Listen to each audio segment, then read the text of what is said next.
In this video, I'm going to step through the data layers tool here in MARACOOS OceansMap. So if I click on this tool, it opens the drawer on the left.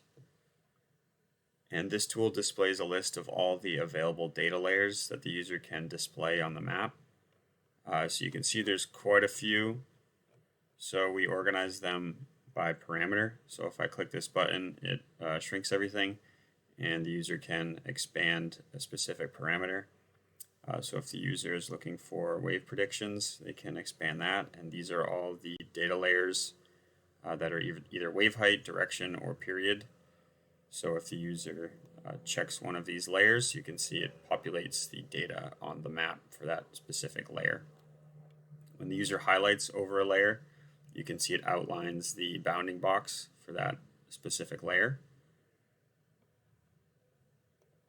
The user can use this search feature. So this, you can search for keywords such as waves.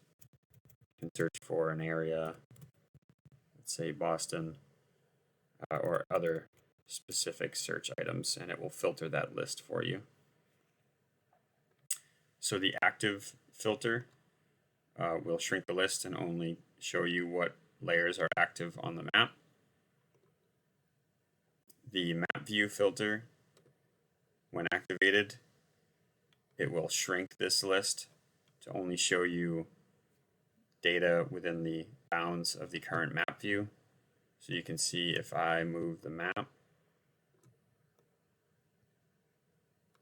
this list is actually shrinking because there's less data within the bounds of this particular map view. So I can turn that off. If I turn active back on, the last button here is this turn off all layers button. That simply turns off all layers on the map.